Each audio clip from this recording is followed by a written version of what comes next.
Mime Radio Show podcast. I'm Karen Hoyer. And I'm James Donlin. And who do we have today, James? Well, first of all, I'd like to search behind the darkness behind us.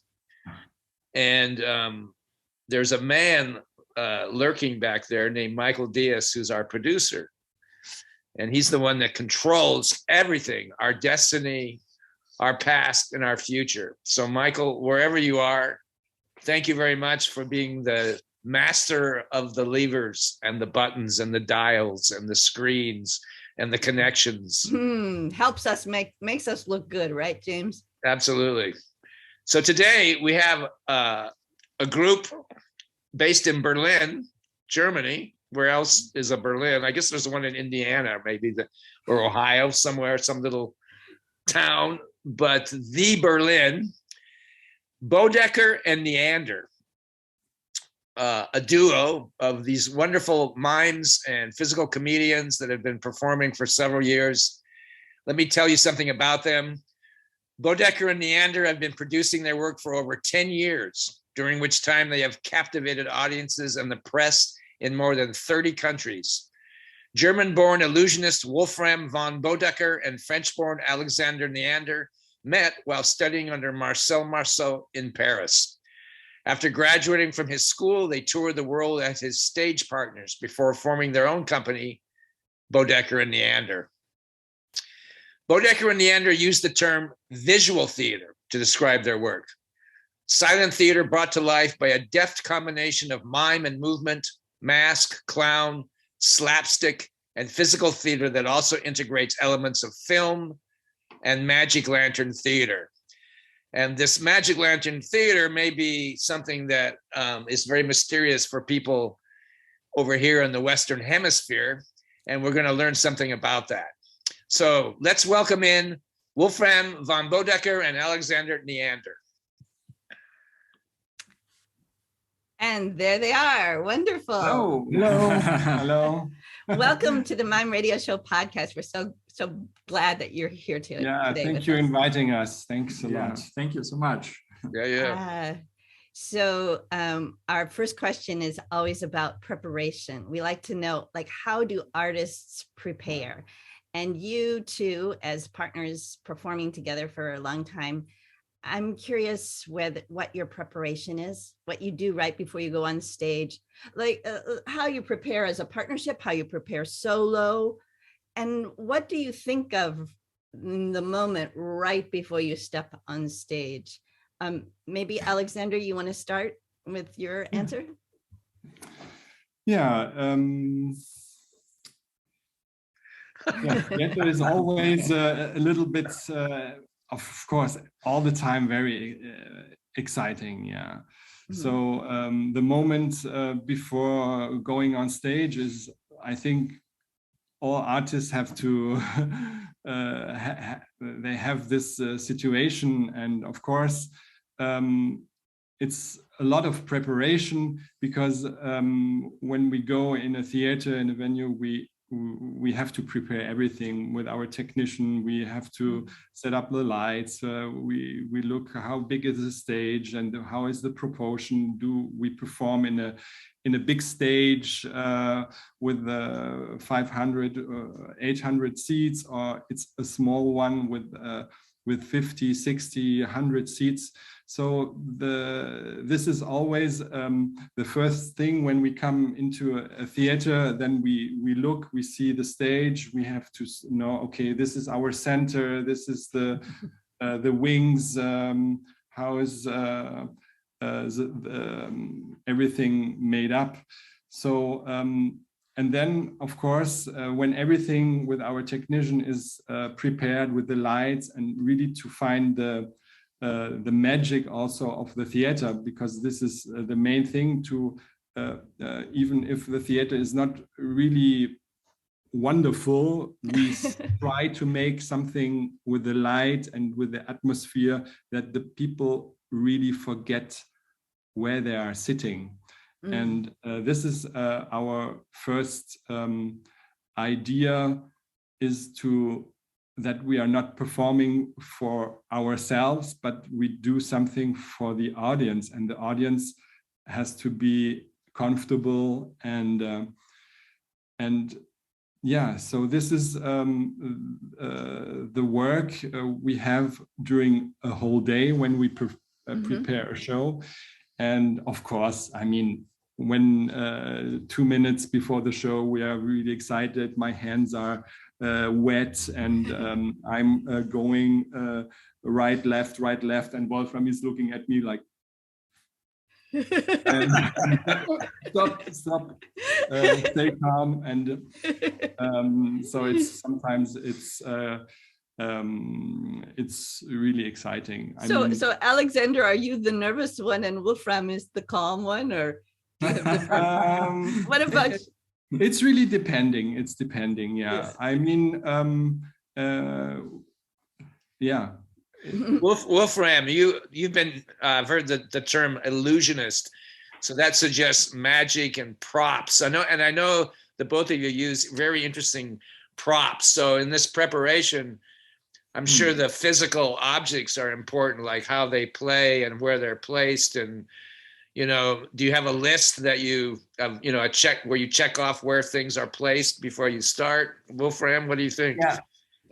Exactly. I have a list, but I have it in my head, and sometimes I lose it. But normally I have it in my head, and when I see the stage or the backstage, it's a little bit like in your music. So you hear a melody, a music, and you know what is coming next. In fact. And when I see the table with all the props, and I see, oh no, it's missing this, and it has to be here, but most of the time it's right. So, but that's a kind of a sacred, like a ritual. Ritual. Yeah. I know, like I have a reputation of being so particular with my props. Whether they're clown props or whatever, like I won't let anybody else touch what I'm doing. Yeah, exactly. Can I help you pick up after the show? And I say, no, I know where everything goes. No. Right. Don't even think about it. But what you're it's exactly from the magician. I have heard there's this sentences: prepare your props. So right. and do it by your own. And do it yourself. And this is a kind of, so I like it because I know even when it's dark, so I just grab here the things, and it's folding, you can, how do you say it? Defold it? Unfold it. It unfolds. Unfold it immediately, and all the things. And it's more, it's a central thing also. And sometimes I think about how the big magicians like David Copperfield, they do it by their own, or do they have some people they prepare it? What you're describing is like the sort of the aspect of touring. When you're not in the same theater, you're going to a new theater each time. So you're in a different space, and there's all the sort of technical things that can sort of, occupy your thoughts. How do you center yourself so that you're ready to perform and be there with the audience? Yeah, that's really like Alex said, when we go on stage. So that's really a moment, not just before when we prepare the lights and sound and props, to be in the center of the stage, and then you see and you feel, okay, the proportions are really different. I need more time or less time to go out, and maybe we have only 2 wings. And we have to put everything in one corner, and nobody has to see it. And in this time, in fact, so we get a little bit this feeling, okay, this will be very different, but it looks like yesterday from the outside, but it will be, every time it's a challenge, of course, but just like 2 weeks ago, we had a performance in a big theater. And we were so happy. Wow, super theater. And then we started to put our props and table. And then the one technician came, there you can put anything. Okay, then I go there. No, it's not possible. Here? No. And then he said, no, because the firemen, they won't, it has to be free. But we have to perform. I mean, we have to put the stuff, and we don't walk like 10 meters backstage to get our stuff. no, it's not possible. Okay, we find a way. So we were like losing 15 minutes to negotiate a corner on the backstage to put our props. So this is also. What about that moment, like the 10 seconds before you enter the performance space, before you go onto the stage in front of the public? What goes through your mind? You know, we have all this physical preparation. I'm sure you do physical warm-ups, you know, we can talk about at some point, but what are you thinking up here? Yeah. Get yourself ready to enter. I think the main thing is about how what will be the first reaction of the audience, because this makes you comfortable, or it makes you fighting. Yeah, because we know exactly at what moment normally the audience will have a laughing or reaction, something like that. And if we come at this point and there is no reaction, then it's the moment where we say, oh my God, this will be a hard performance. And how do you get through that moment? If you have that thought of this will be a hard, like Wolfram, how do you like shift your thinking if you feel have like a little connection between the two? Yeah, I was going to ask you, you two have been performing for a while. Like, you know, are you one body on stage, or you still have your differences and you have to take the moment to connect, you know, who's the right arm, who's the left arm, you know? Yeah, no, but sometimes it's like, sometimes there's a feeling like we are really connected in this moment. And sometimes I feel, so everybody of us take this moment of the reaction of the audience very differently. So it's very different. But just before coming on stage, so I'm also very often very, nervous or excited to go on stage, of course. But one sentence, it helps me a lot. So to say to myself and also to Alex in the darkness, I say, have fun, have fun. So it's just let it go. And I hope it will be a nice celebration with the audience, a fiesta with the audience together. So we never know. So sometimes maybe we are stiff on stage and the audience is stiff as well. So you never know. So it's yeah. Are you still having fun after all these years? You know, these long years. Yeah. I mean, it's like performing. Each performance is so different every time, and it's like it's like a new performance. And sometimes also. Just a few weeks ago, we had a performance, and we performed a sketch which we didn't perform since more than a year, and we did no rehearsal for that.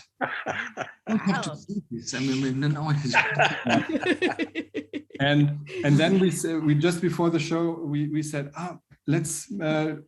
Think through, let's do in our mind together on the backstage the number, and then I say no, let's do it like this, and then it will bring new things, because probably it's another thinking as when we perform it every day or every week or something like that.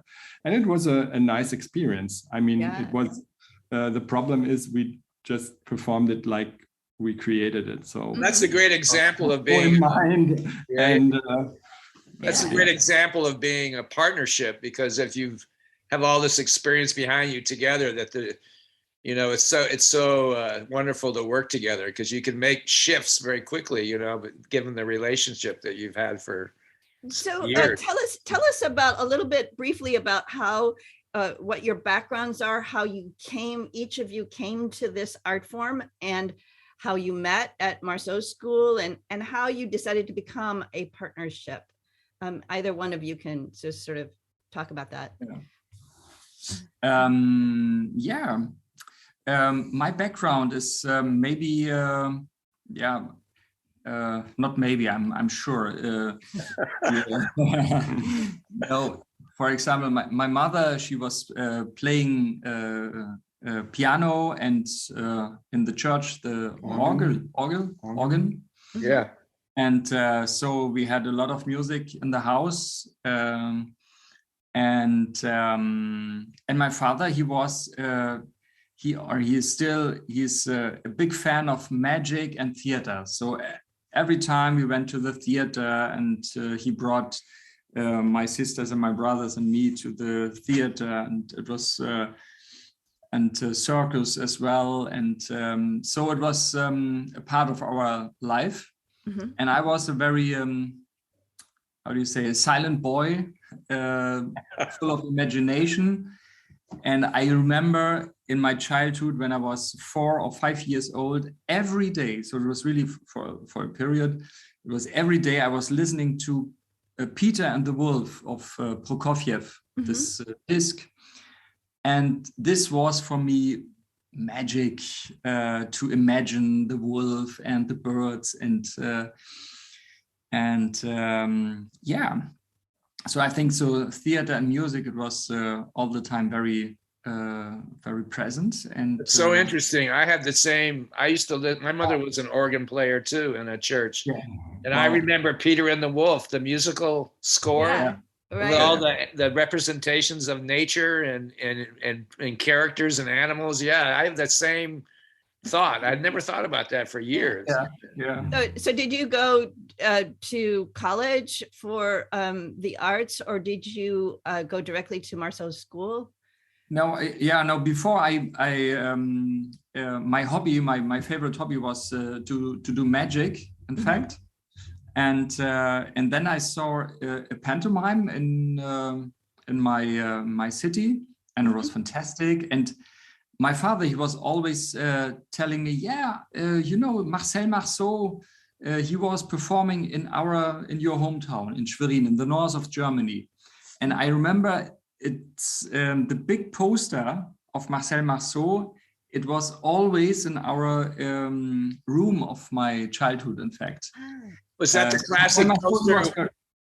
I was going to say, was that the classic poster with the white face? There's one that I've seen where this. A beautiful picture. No, in fact, it was a very dark poster, so very black, and he was just a little bit from the side, and he was standing like this. And when I was a child, I was thinking, wow, he looks a little bit like a bird, because he was so and then filigrane and and finally, in fact, so I saw Marcel Marceau in 92. 92 in the summer. And then I said to myself, so this is the biggest magician ever, because he's not just making things visible on stage, but also the emotions. So all the audience was crying and laughing, and me too. I was in the last row, in fact, and I was laughing and crying all the time. And so, and this was the start. In fact, I wanted to be in the school. I mean, there's a very nice story how I met Marcel Marceau. Yes. I should write it down like a little book. It's like a Hollywood film. You want to I wonder if I remember my first audience with him, which would be a good short story. Also, I'm wondering if tell us about others have those stories too. You know, How did you meet him, Wolfram?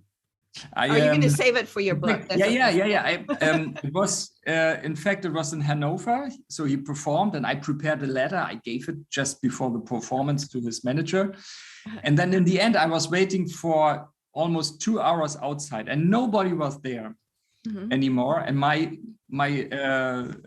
friend said, "No, we have to wait." And okay. I wait, and then suddenly a taxi came just in front of me, and the taxi stopped, and somebody, I mean the master himself, who brought down the how do you say the window, and he said, "Are you waiting for me?" I was wow. You know, oh master, it's yourself. Yeah, did you get my letter? And it's from me. And then he told me, you are interested in my school. So I give you the address. And he wrote it down, the address. How old are you? 23. It's a very good age to start the pantomime. Write to the school and you will get some information. All the best for you. Au revoir. And then he went away with the taxi, and I was jumping high, like no, it was really, really nice. So I mean, just he asked, "Are you waiting for me?" So yes, I was waiting for him. In fact. And then at the end of the street, you saw the car stop, and he rolled the window down again, and there was a 12-year-old standing there, right? And he said, 12 years is a perfect time to start the Marshals. Exactly. Yeah. So Alexander, maybe you can tell us a little bit about how you came to this. Of course. I mean, of course, it was also Marcel Marceau who brought me to the art of mime. I mean, I grew up in a very musical family. My father was a double bass player in the Stuttgart Chamber Orchestra. So I grew up a lot with music, and I was playing also music, and my sister studying music. So very, very musical family. And I went all the time. Every month I was in opera or ballet or a theater performance. So, and of course, one day my mother organized tickets for Marcel Marceau, and I was 9 years old in 79, and I saw Marceau, and I have the image. I mean, I saw Marceau after so many times, but I have still the image from my first performance of Marceau in Stuttgart at the Opera House. And after this performance, I was so impressed, and I started to I was so touched about how can one man make visible all this, all his stories, all his emotions, and I was and then I started to doing some mime, like then after, and when I was 13, I started taking mime classes by a Czech mime who studied in the very early times in Paris with Marceau some years. Mm-hmm. And so I did this until I was 16, 17, taking mime classes and making little performances, and I started to make my little sketches and everything. And after I finished my school, I said, okay, let's do. I want to do some. I was probably study music or like doing something with the film and camera, And then I said, mime. I do mime, and it's so easy for me. So I don't have to do nothing when I study mime. So very naive, but then I was looking different schools in Europe, in Berlin, in Germany, Folkwang-Schule in Essen, and different schools. And I went to Marceau School, open doors, a whole week of open doors where you can really look at the what's going on in the school. And I was looking at Marceau's teaching, and I was so impressed. I said, I have to go there. And 6 months later, we met there for the audition. Which was also a 1 week audition, like from Monday to Friday, and so we entered together at the same time. That's it was destiny. You met each other at the audition, and then you became friends and partners, right? From the beginning. And I remember when I was sitting when I was 9 years old, seeing Marceau, I was sitting there and I saw the assistants in this wonderful costume with the feathers and everything, and they were holding the cards like this, very with a big grass and then I say, oh wow, I would like to be there one day. You both mentioned, and then you were. That's like and that was yeah, I the mean, vision. a dream came true. Yeah. Amazing. you both mentioned music in your backgrounds, as you know, in the house, and you know, my like I said, I had music in my house. So is there a connection between these first experiences with music that influences one to consider mime, or is there a connection in the performance of mime in terms of rhythm and time and imagination? What's your feeling on that? Maybe Wolfram, what? Yeah. Is there some inspiration that music brings? You know, we have dance and we have other forms that are driven by music, but how does that connect to mime and movement in the theater sense, do you think? I'm sure. I mean, in the beginning, I of course I couldn't see this, but little by little, in the time with Marcel Marceau, I found out, and Marcel Marceau, he said it all the time. So the art of mime is always connected to the music. So the silence doesn't exist. In fact, even when you cannot hear something, there is a melody. There's a breathing. There's and I think, I'm sure this is the secret. Why is Marcel Marceau, why he became such a star? Because he was not, it was not a replacement of words by gestures.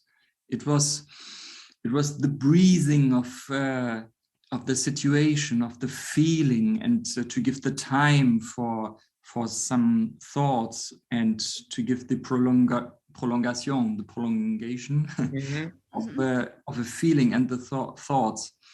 And I think it was one of the first who did pantomime and mime like this, and that is why all the audience are breathing with Marcel Marceau while he's performing on stage. So the audience is like this all the time, and that is why they become a part of it. And so this is the untold secret of Marcel Marceau, in fact. Yeah. And you can, I think you find this in every art form, in fact. This kind of breathing. And Marceau, he was speaking a lot of this connection, in fact.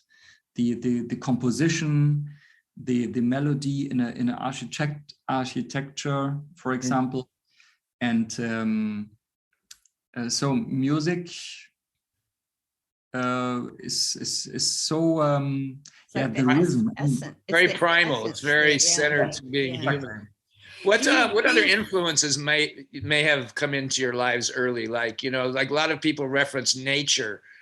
Or does the city with all its characters and colors and smells, or the countryside with the, you know, the animals and the hay and the trees? I mean, what other influences besides music might be important to the revelation that a mime would take forward? Yeah. In your own lives, is there anything else that's particularly may have helped you, inspired you to continue? Yeah, I mean, now when I think about the art form, I mean, it's the thing is the identification of everything. So it's not only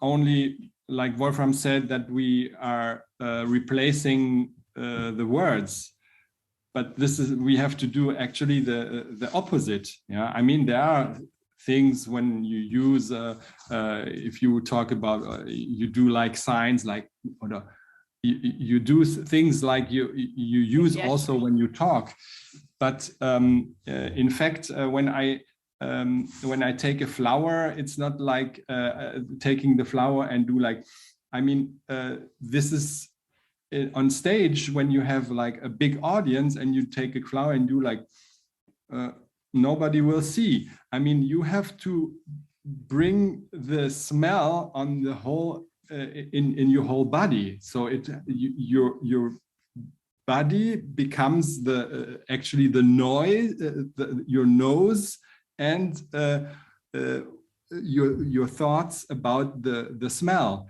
So it's really like, it's like really like you become the object, or you become the wind, or you become the music. So I think this is the most important thing about Mime. And as I told before, we are doing, and this is most of the time, you have to do the mime, you perform for the audience. Mm-hmm. So it's not, you have not to be happy about what you are doing. I mean, nobody cares about what you are feeling in this moment, if I'm happy or, but you are performing for the audience, and you have to make them bring them in another world, and you have to do everything to put them out of this normal life and to make them dream or cry or thinking about something different than the normal life. What does the audience represent to you? Like what, like we were talking earlier about how you prepare, but then you've come, you appear in front of this force of nature, the humans that are watching you. Do you have a concept of what they represent? Not that he's a baker and he's a professor and he's a policeman, but who are they to you? What's the relationship between the performer and the audience? Like, what does this audience represent, or how do you perceive the audience, given these ideas you want to communicate? Sometimes I feel I would like to bring out the children of everybody, because now you just said it's an advocate, or I mean, so many people are with different professions, and we say very often, so everybody is connected in this kind of performance. So no matter of age, so it's from 6 to 99, all people should be happy in this performance, and also all professions or all social levels, if you want, they are unified in this performance. And I think it's a little bit the childhood that the people bring together in this moment. There are a lot of older people, they say this, I felt like a child. And especially I'm so happy when we really have children also in the audience, in a big theater, and it's a nice theater in the evening. And sometimes it's so nice, it's completely silent, and then suddenly you have 1 or 2 children, and they laugh like and they, how do you say, it's like magic to all the other audience, that they wow. Yeah, they're bringing the little child is making everybody else in the audience become a child, and that's it's sort of like what you said, that like your key right before you go on is let's have fun. Let's that's what kids do. Let's have fun, right? Did Marceau have that childlike quality? I mean, we look at Marceau as this, in some ways, as this elegant, ultimate professional, who very cosmopolitan, very international person, speaks different languages. Performed for kings, and queens. Did he still retain, in your experience, his childlike quality, which we're saying is the secret to a good performance? Yeah, absolutely. So I was so often touched in so many situations. Wow, it's such, like you said, it's such an elegant monsieur, sir. And but he never forgot his inner child, and of course Marceau was of course the master of the proportion. I mean, he was on stage and he knew how to give a rhythm to his performance, how the music starts, how the light is going down very slowly in the house, how the curtain opens, and then he starts and the light is coming. Yeah. Then he prepares very slowly, and then he accelerates, and then in the end the music comes, and then he's coming to the center and the light is going down. So there is all this rhythm. I think it's like it was also something like healing the people from this outside world. And of course, Marceau's time was also like our times now. Sometimes you say, oh, I mean, in different levels, it was a different time. Yeah. But, he had the chance to start his career just after World War II, and all the situation, and the people were hungry to go to the theater. There was not so much television and stuff like that. So, but in the end, what we feel when we perform, we try to keep a little bit this kind of rhythm that Marceau gave to the people. We try not to imitate, but to bring down the people from this outside world, and they sit together in the theater, and suddenly we calm down everything, and the people become much more receptive, and suddenly people are probably scared about some silent moments. Yeah. But of course, we use also a lot of music or sound effects and light effects, much more than Marceau did. He was more a purist on stage. And we try to take more techniques from everywhere, from different styles of theater. Yeah, and the reaction of the audience is sometimes it's very nice for us, because the people say, yeah, I'm in a complete other world, and the people are they have to enter into it's not like you sit in a theater piece and everybody is talking and you understand, and if you do like this, you can hear that what he's talking, you understand. But if you do in a mime piece, you do like this, and you look like this, you probably missed a very important part, which was like 3 seconds, but it was the main thing of the so there's piece. this power to this effort to bring the audience with you, to almost like a meditation or a trance. I like this description you have, that art is a soothing and a healing force, you know, and it's so important to humanity.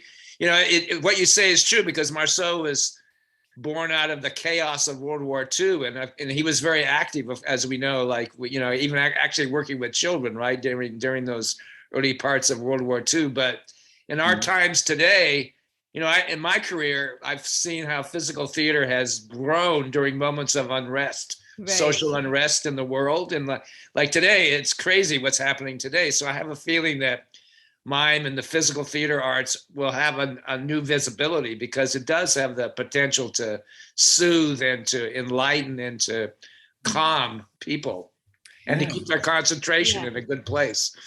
So Alexander, you were telling us a little bit about how the two of you met at Marceau's school and then became a part of a company that Marceau formed with his students, and you toured with that, and you toured as his assistants.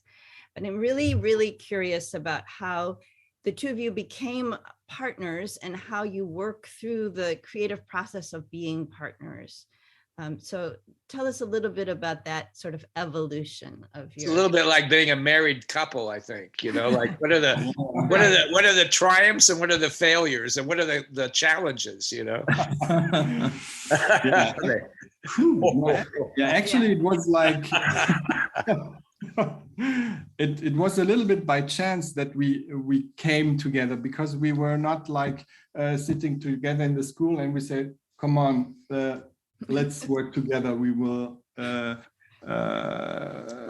have fun in the next 25 years.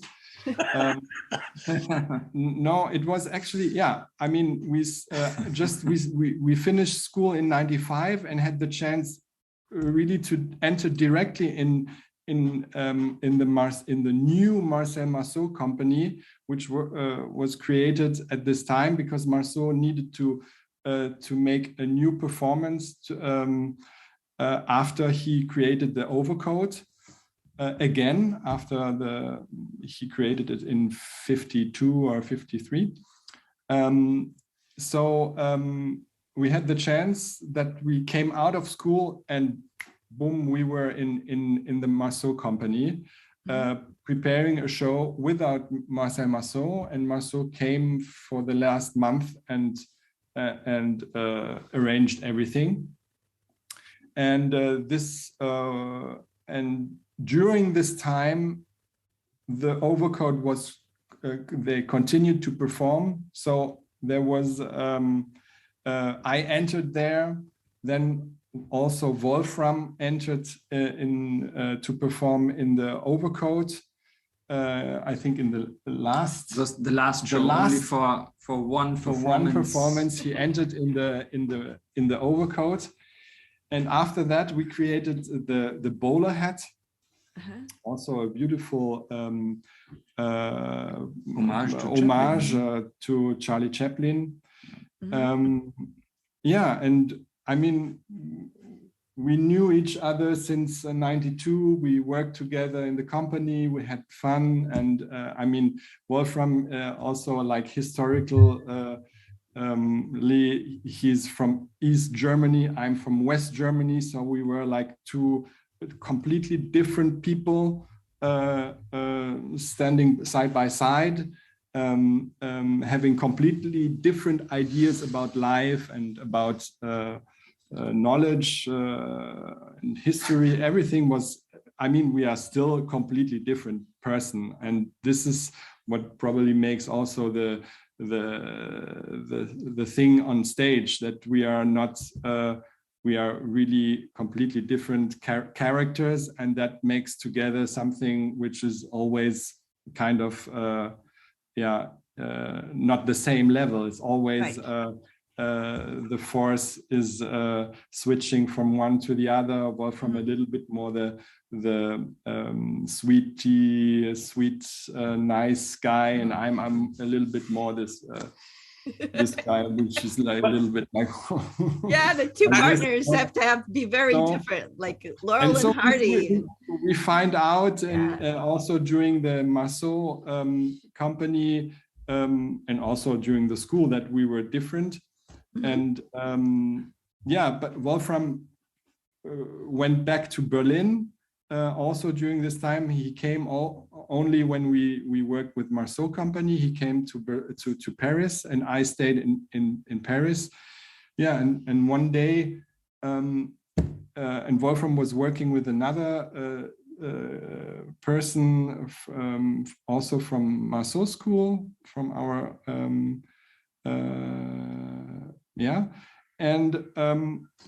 so one day we had Wolfram had a proposition to make a show on a cruise ship, a German cruise ship. And then we say, okay, cruise ship, 1 hour show. You have like two solos. I have 2 solos. Okay, I come to Berlin. We create 2 duos, and then we go on the ship and we make the 2 weeks of cruise ship. What's your process like? I know you have these wonderful, I'll say narrative, or these performances that are complete. They're not sketches, you know, they're not, but they're a complete flow of story. Like, how do the two of you, given these differences and these backgrounds, how do you come together to create a new performance? What's your process with a new idea? How do you develop that? Do you each have like specific roles? Is like one is the idea generator, one's the director, one's the editor, or do you go back and forth? Yeah, it's very different. So we changed the roles very often, in fact, and there's the third person. It's Lionel Menard, Mhm. who is our director. And so we are sitting together. And sometimes somebody has an idea, I just have a picture in my mind. It would be nice. It's just a situation like a photo, and it should develop in this direction. And then, okay, why not? It could be like this and like this. And so it's like a little bit brainstorming. And sometimes Alex is coming up with an idea. Oh, I find a very good piano music, and it's so full of images. We have to do something like on this. And then we just put it on in our rehearsal room. And then Lionel is saying, yeah, go on stage, and we start. And then so we fix everything. And is there a period of playfulness, or do you have a more preparation, a deeper preparation that's more specific, or do you like improvise and play, or does somebody assign, okay, we have to write this one step after another, you know? Now it's a very democratic process when we try something, and then we say, no, I don't feel comfortable in this direction, and then Lionel is changing everything. And then when we feel, oh wow, it should go in this direction, and in the end it's this change of story, it's wonderful. And then everybody is giving another idea. Mm-hmm. For example, yeah, we have one number. It's the great line tamer. It's a little bit like Marcel Marceau. He has also a line tamer, but in this moment it's an assistant and a line tamer. And we had this idea of circus. And while doing this, we came up. We had the idea, it's maybe interesting that the assistant, it's not the assistant, it should be the psychologist who's in the psychiatry, in the clinic, in the hospital, who calm down a little by little, the line tamer who thinks he's the greatest artist in the circus, in fact. And so little by little, we had more and more ideas to change the truth what we just gave to the audience. Yes. And so it's just, oh wow, it's like this. I know it's like this. And in the end, it's even we hide it. No, we hit the no, we did. Now we played that the line is in a paper bag. So yeah. And in the end, it's even the paperback who's moving, and everybody thinks, oh, it's a line. It's a real line in this paperback. And so and everybody is giving ideas, and Alex, he comes up with we have to make this sound and this sound, and Lionel, now we have to making the images like this. And so it's a process of creation, in fact. A lot of generosity. So yeah. Now you've performed in 30 different countries, so there's different cultures, different kinds of people. Do you find that people are the same everywhere, or is there how do you adapt these ideas to a different country? Do you do that, or is there one common? Yeah, for my hometown in the north, I have to adapt everything. In the north, they're so, it's really funny. Yeah, a little bit slow. No, actually, it's really,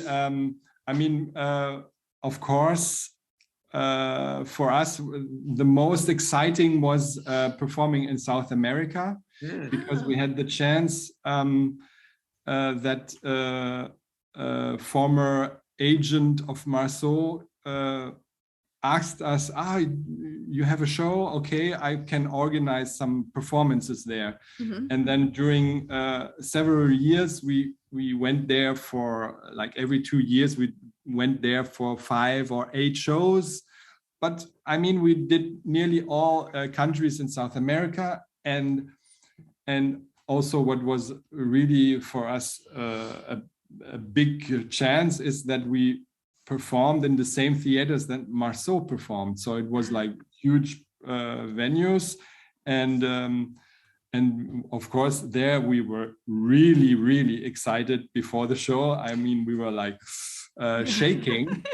but it was the most comfortable audience because yeah, they want to, they go to the theater. I mean, they have not so much theater than we have in Europe or in North America.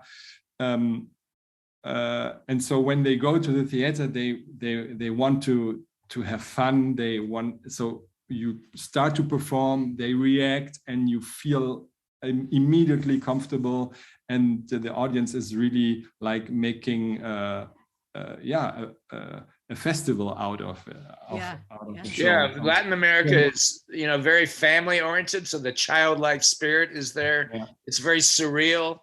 There's very, you know, lots of magic in the atmosphere in Latin America, and there's been a lot of struggle, you know, socially in places. So there, it's a wonderful soup or crucible for a performance to happen in Latin America. You know?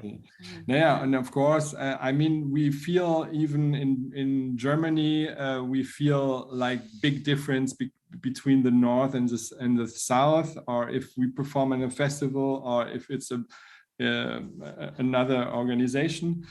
But in general, I mean, we performed in China. I mean, it was also incredible. I mean, the reaction were like really interesting and like not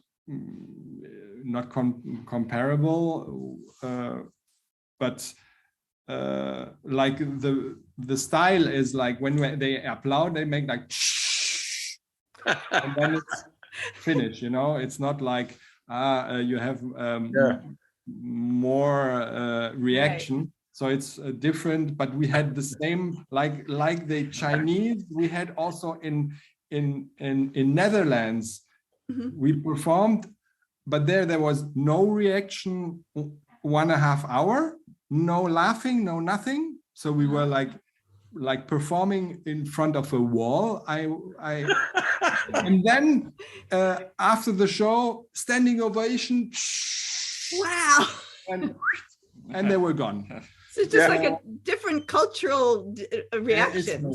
What about disaster stories? Do you have any, like one short disaster story on a tour somewhere? Anything that happened? That was stories. Yeah. Maybe too many to mention. I mean, we were performing in, but it's not really a disaster for us. It was artistically a disaster because we had two performances in Buenos Aires, and it was announced, and in the whole city there were like a big advertisement, and we were like walking in the street and you know, all the advertisement, and then one day before they say we cancel one show. But why? Yeah, because there is a big football game, Argentina against Brazil. Yeah. So there will be nobody in the world stops. The world stops. Yeah. In the audience. So everything stopped, and we performed only one time. And also something in where I was really impressed. We performed in Bogota. And it's like very high. It's like 2,500 meters. I don't know how many miles that is, but it's a very high level. Yes. And we performed, and then there's one part of the show where we are running and make a pursuit and everything, and then I started not to have enough oxygen because the air is so thin. Yeah. And then I just finished the performance to the intermission, and then I really fell down, and then they came with a bottle and they do like wow. Then I was like wow. Well, we had to say goodbye to James, but we still have lots and lots of questions. And my particular passion is to learn about how artists create their work. And when I was looking at your website and looking at the different pieces that you have there, it seemed like some of them are really fully staged, like they're very elaborate. This one that I was so fascinated by was the one with the door that you walk through, and sometimes it's film, and it's quite beautiful. I would love to see that in person. Is that one that you actually tour with, or was that a standalone performance? Yeah,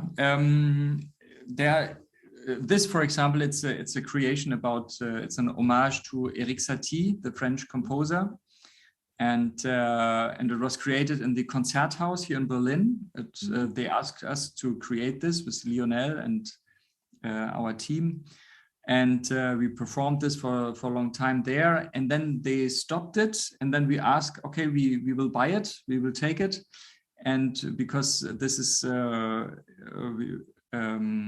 we love this piece and we love this person, Erik Satie.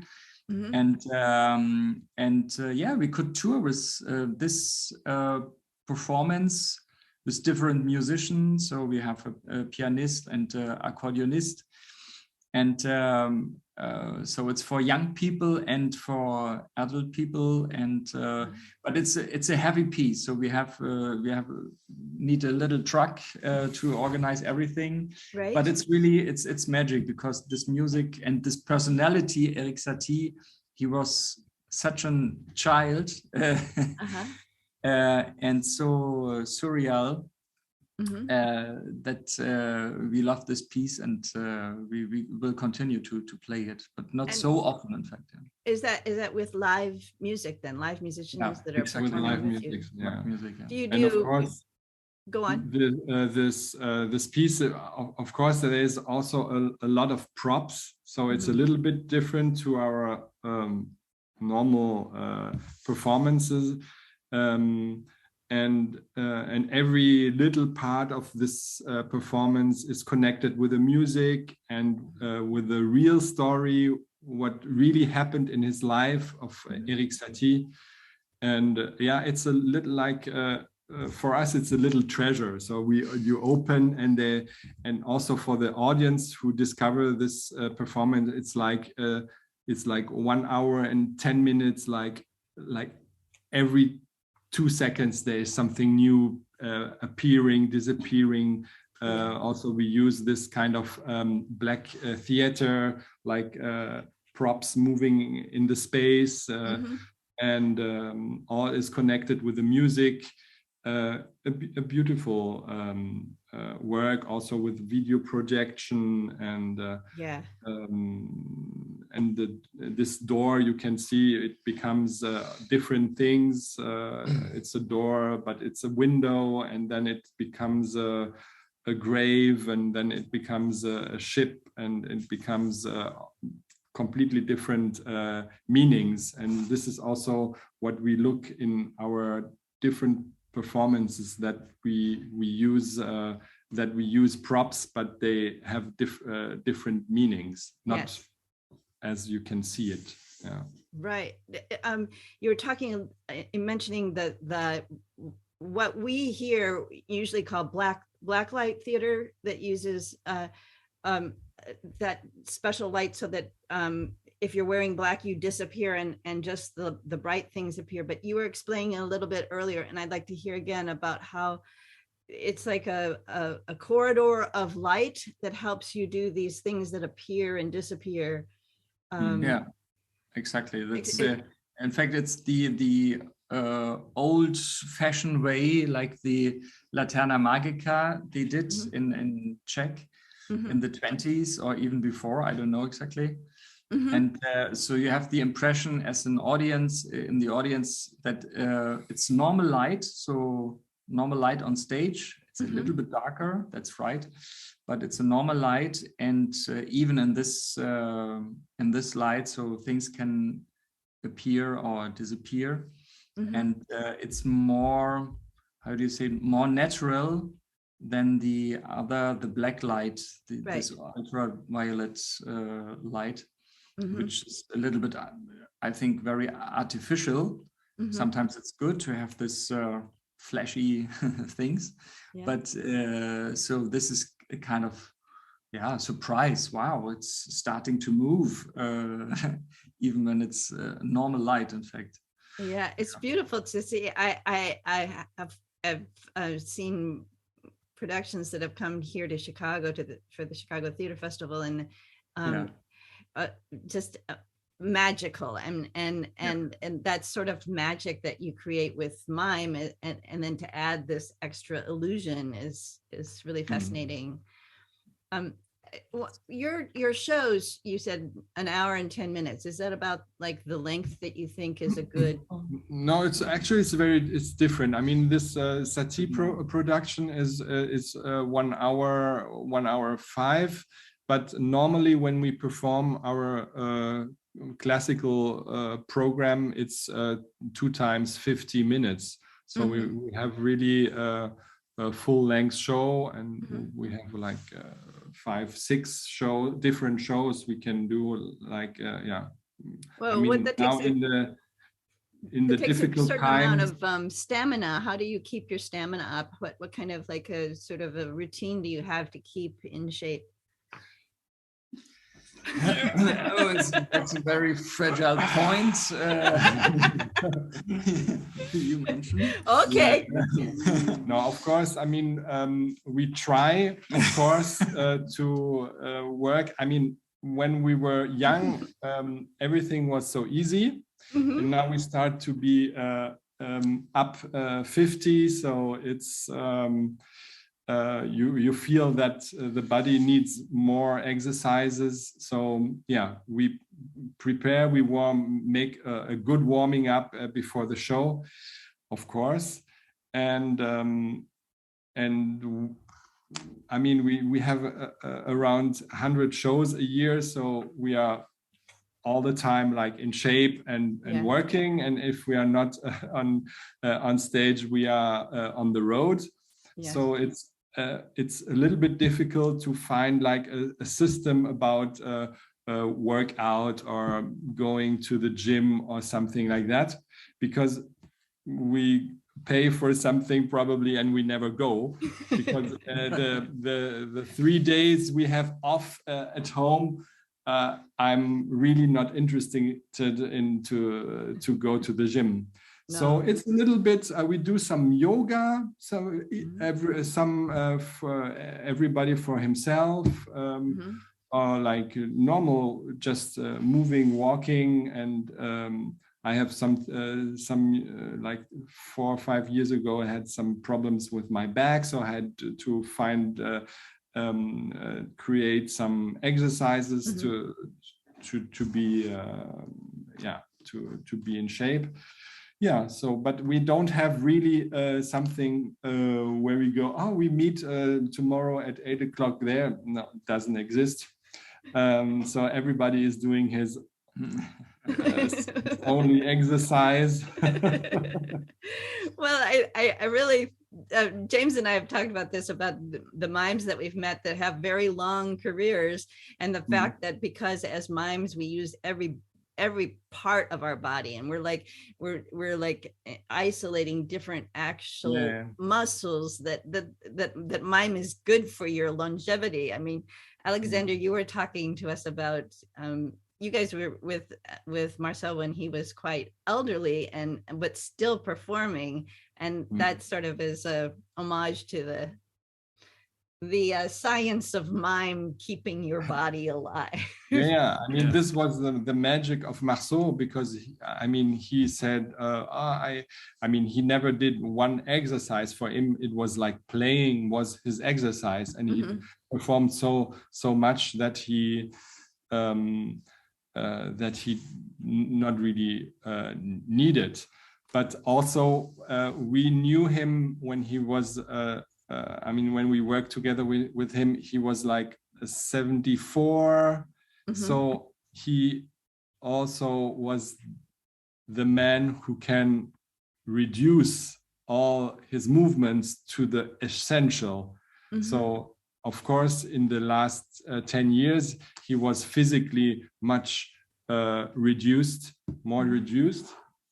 but his charisma and his way of playing and his expression was so strong that you didn't feel that he was physically a little bit less intensive than before. Yeah. So he was, I mean, the master who could really focus completely on he was in a big stage with 2,500 people, and he was doing little things, and when he was knitting in the public garden, he was doing this and knitting here. No? I mean, this is so small. I mean, but he was the master to bring the focus to only one movement of the finger, and the audience was impressed by his movements and his rhythm. I mean, or when he did the creation of the world, or all this beautiful pieces, or the mask maker. I mean, it was also physical, but he has this magic to make only the essential things. Right. It's like a camera zooming into the exactly, in a film. Yeah. How was I want to talk a little bit about your teaching and when you teach your workshops, so how was Marceau as a teacher, and the other teachers that you had at the school? How did you draw from them, and how did you develop your own method of teaching?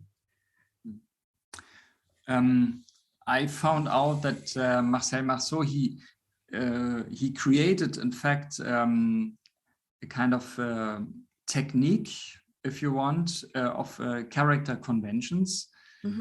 So he was impressed by the painters and the sculptors, and he wanted to bring in the body of a mime all the emotions that you can imagine, in fact. So the anger, the fear, and everything. So, and he did like a code for this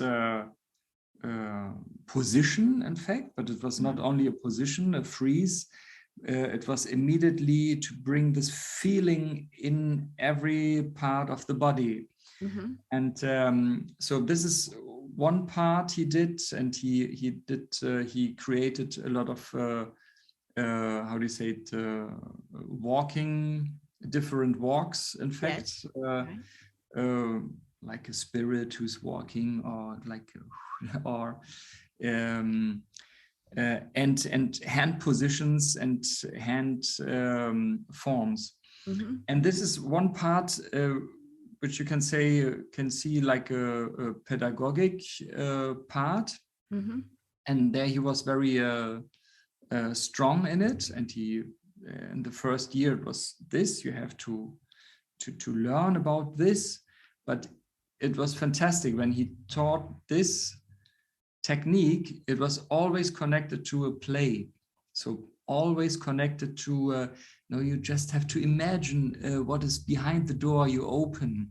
It is more interesting than the technique of a door. So that's interesting, but not so interesting. So it was every time it was a player, it was a performer, and he took out this imagination and the emotions of the students. So it's important right from the beginning, even though you're teaching something really precise in terms of the body movement, the gestures, the technique to make something actually appear, but that you were actually living it and believing it, and having the emotional connection and the character connection right there from the beginning, even though you're just in the learning the study. And it's even if it's not technically wonderful. So if the emotion is right and you can see how to open a window and you do it like this, it's it was more important for him, in fact.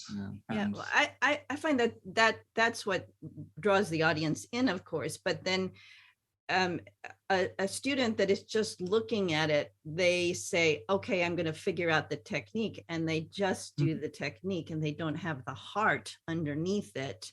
And also what you were saying earlier, it's not just the creating the object, but what are the layers underneath that you're talking about, finding all the different layers when you're creating a piece. It's not just the basic story of this is how it looks like when somebody's in their house eating breakfast, but what's underneath? What are they feeling? What's exactly. That's it. How do you guys work when you teach? When you teach your workshop? And maybe just wanted to add the second part from Marcel Marceau while he was teaching. So this was the education part, if you want, of the pedagogic part and his creation. And the other part, it was really an experience in the first time, because I was not speaking French in the first time, not so much.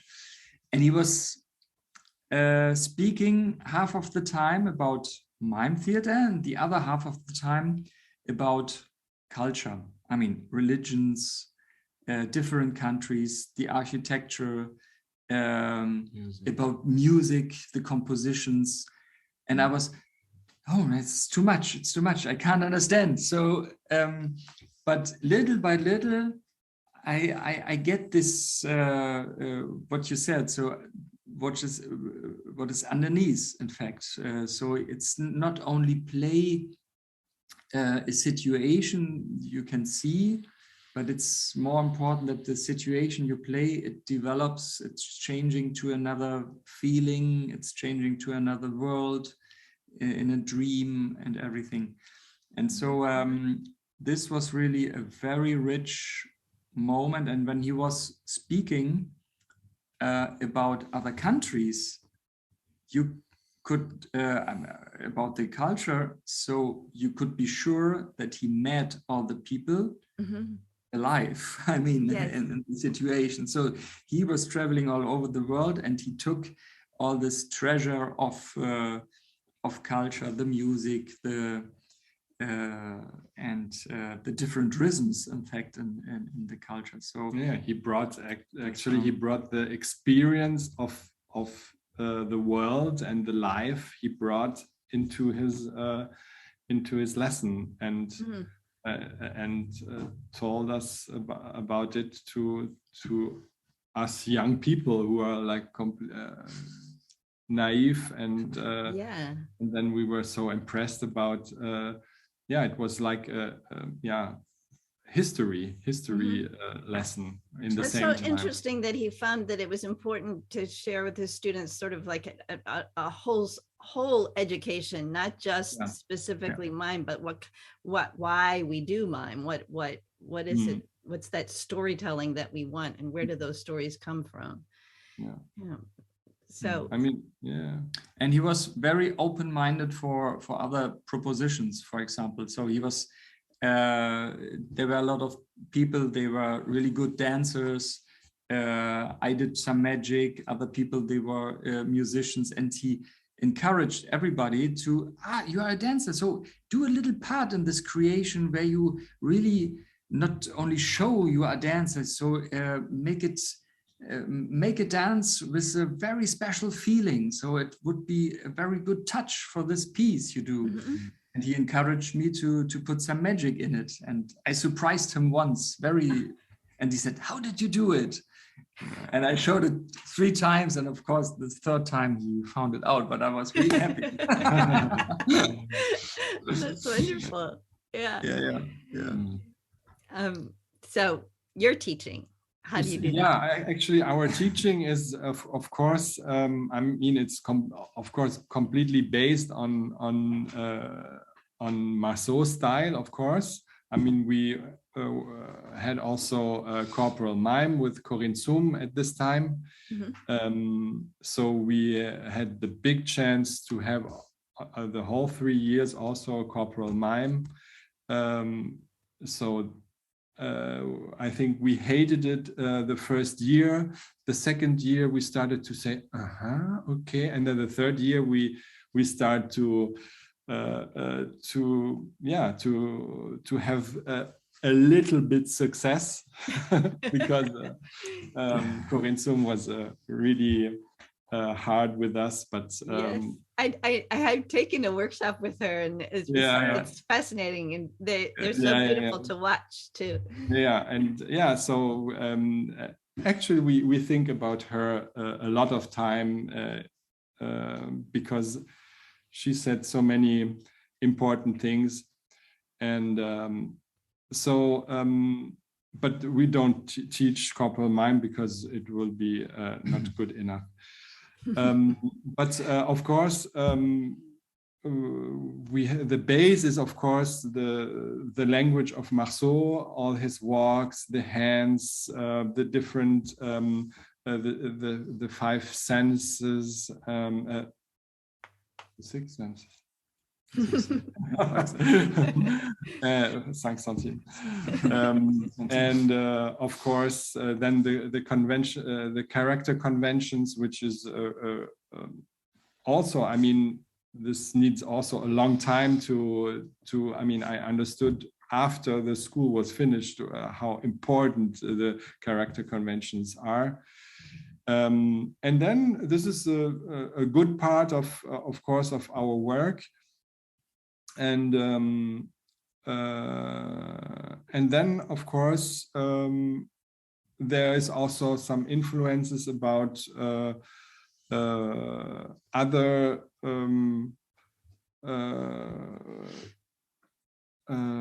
teachers we had, that we introduced this also in our, I mean, everybody who teaches an art form takes a little bit from everything to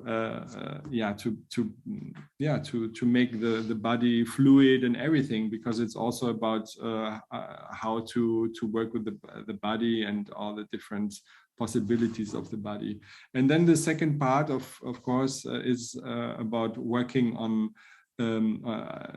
like start to make improvisation, where you really put inside all the material we worked with the conventions and with how to use the hands and the walkings, of course, put inside of the improvisation. Then we start to make improvisation, or we give some parts of ideas, and we work. And so it's a really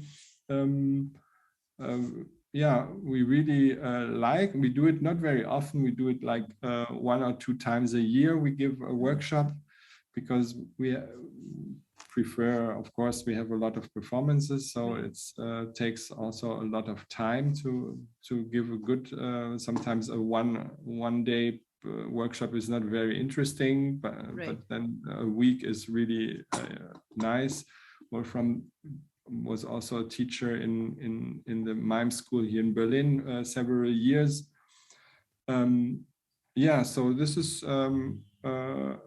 also a pity, because there's so few mime schools. And so how do we inspire the next generation to take up what we're doing? Like what is your advice to young artists that want to pursue mime?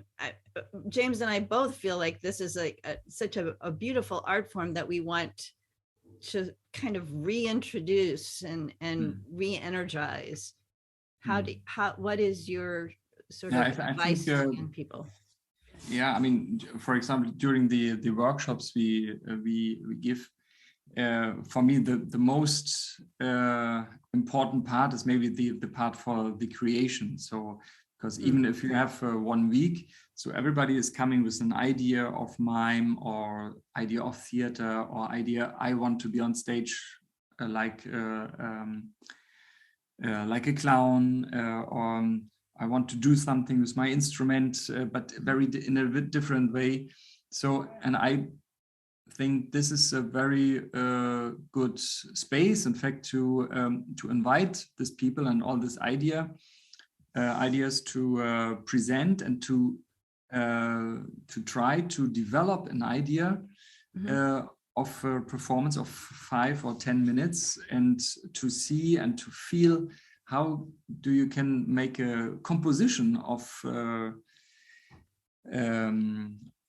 little number, of a little story, which with a lot of different details in it. So a part, the ouverture, it's just mime, and then it becomes a little moment of dancing, and so there are a lot of things to do, and this I felt. All people, and we don't have a limit of age, so we have sometimes very young people and a lot of people with some more years. So, and they work together, and they are really happy about this, and they are really happy to have the space to play and to create and to feel like a child. And I wanted to do this a long time, and to share this creativity with the other people. And so there's a very, very strong energy of all these generations. And I think, to encourage this is, we should, I mean, like other teachers, they do more trainings or more workshops. We are, so it's very important to do it, right, of course. But the other aspect is that you, like, I mean, both of you talked about how you were inspired by the performance, and that's what you guys, that's what your gift is to the next generation, is you are doing so many different performances and you're traveling in so many different places, that same inspiration that you had as young people from seeing Marceau, you're carrying on that to me, I'm not going to put words in your mouth, but that's sort of your legacy, that you keep performing, you keep touring, and you keep sharing that. Yeah, I mean, that's right. So it's also our how do you say it? Our idea to share this in this way. But this time when we do give workshops, so it's also it's a very rich time for us as well. And but it takes also a lot of energy. But anyway, in this time every time I learn a lot of things. But you're right. So we are still right now. It's wonderful to play and to create new shows, and so to bring this mosaic together is so many things. So we have to calm down a little bit. Do you have any plans to come to the United States? Yes. I would absolutely love to see you a live performance. Yeah, I mean, we would like to. Never had I mean, we came like in around 2002, something like that, 1, 2, and it was. Well, it's about time that you came back. Yeah, we came with an orchestra, with a German orchestra. We came to Chicago, Ann Arbor, and New York to make a concert. I mean, the orchestra made a concert, and that's also a thing. What we do is this kind of visual concerts that. There's an orchestra, they perform one piece, and we create on the music from Stravinsky or from Philip Glass or from Respighi or from Mendelssohn or Mozart. We create a pantomime. So at the end, you are thinking that the pantomime, the piece is actually the music was written for our performance, because we make really the timing perfect with the on the music. And actually we came with this orchestra to make 3 concerts where we performed Philip Glass the orchestra performed the Philip Glass music, and we created something on this music. And Philip Glass even rewrote the piece for our for this creation, and also we performed it in the Metropolitan Museum. There's a concert hall inside. Ah, wow. And there we met Philip Glass. Oh, lovely. Oh my goodness. So this was the only time that we came as a duo to the United States, and it's 10 years ago. See, 12 years ago. It's time. The time is ripe for you to come back. Yeah, that would be wonderful. Time to come back. Yeah, and now of course it's very difficult to come in touch with the theater or with the, I don't know how it works in the United States with all this organization. I mean, first Corona has to go away, and but we are now thinking about Were you sort of shut down for a while because of the COVID? Yeah. I mean, we didn't perform 1.5 years, so it was a long time. But we had the chance that right in the beginning of the shutdown, we asked for money from the government to create a new performance, and the first time in our life we got the money to create a new piece. So we worked like 5 months of the shutdown. We create a new performance. Wow, so there was kind of a silver lining there, that you had the time to actually work on a exactly. But we did everything we rehearsed, because all the rehearsal rooms we normally they were shut down. So we created everything in our office in one room. We put everything away, and we put a black marley, and we worked. We created everything on 10 square meters. Yeah. So is that show complete? Are you touring with that show now? Yeah. What is that one called? This is called My Goodness. My Goodness. Great. Yeah. It is the. How often do you create new work? Well, I mean, now we have every year it's a new creation. I mean, sometimes it's with musician, and then we don't play it so often, and but even for our normal shows where we present different numbers, different short stories, so we have some ideas. We have to make 3 new numbers, and then we take time and we do some new one, and we are happy about this. So it's every year, you can say it's one complete new piece. Maybe it's also for a production for we did the Flûte Enchantée, the magic flute from Mozart within the Luxembourg Philharmonic. So you have these collaborations too. Yeah. So it's very different. And now we are looking forward to do a new creation about Felix Mendelssohn Bartholdy, the composer from Leipzig.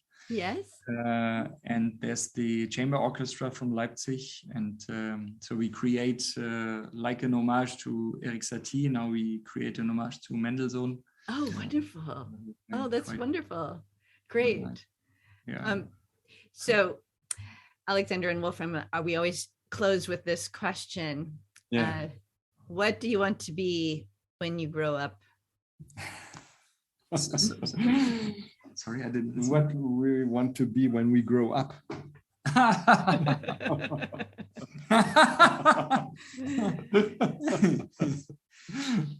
Yeah. No, for me, I think the most important is that, I can see people who are now on my age and 5 years older and 60 and older, and when I look at them, I tell to me, I want to stay as long as possible with the young energy and with a young spirit. Yes. This is what I imagine how I want to be one day.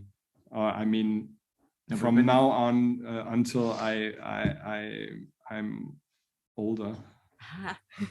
No, but the question was, I think, when you was a child, no? What you wanted to be? No, now when you now. So he, what do you Alexander, he doesn't want to grow up. He wants to be a child, okay. not get old. Okay, now I get it. Sorry. Yeah. From now. Yeah. When you grow up, what are you going to be? Was willst du sein, wenn du mal groß bist? Wenn ich mal groß bin. Yeah. Okay, now I. Well, I could ask you to different. Healthy and happy, and open-minded. Still open-minded, and I think, and not angry about something. I think to be able to enjoy this this wonderful world with a lot of treasures of. What you just said made me want to ask the question in a different way. Are you what you thought you were going to be when you were little? Did you grow up to be what you thought you were going to be? Yeah. In fact, I wanted to be, when I was a child, I wanted to be the replacement of Charlie Chaplin. So I thought when I was a little boy, so no, when Charlie Chaplin is not there anymore, so I can do this work. That's good. And so I met Marcel Marceau, another god, in fact. Yes. Beside of Charlie Chaplin, and so I'm on a happy way. Yes.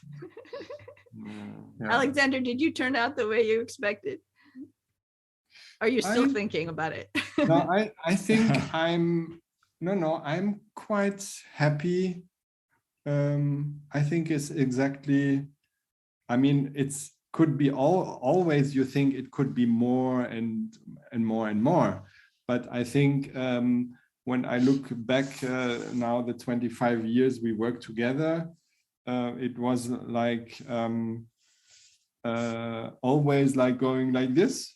So I think like this. And if it continues like this, it's good. Even if it goes like this, it's also fine. Yeah.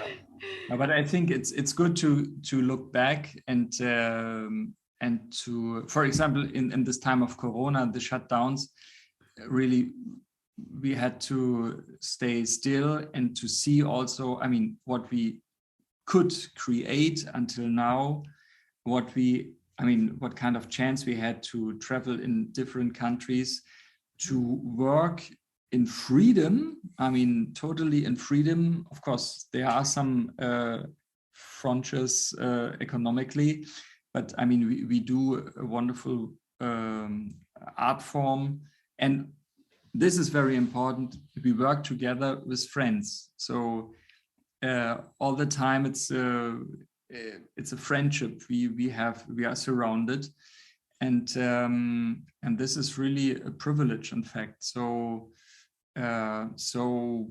yeah, I'm really thankful to all these years. And yeah. Well, I wish you both like continued success. I can't wait to see you guys in person. I hope that happens. And thank you. Thank you so much for being a part of the Mime Radio Show podcast. It's been a wonderful interview. Thank you. Yeah, thank you so much. Thank you so much. So hope we see you in life.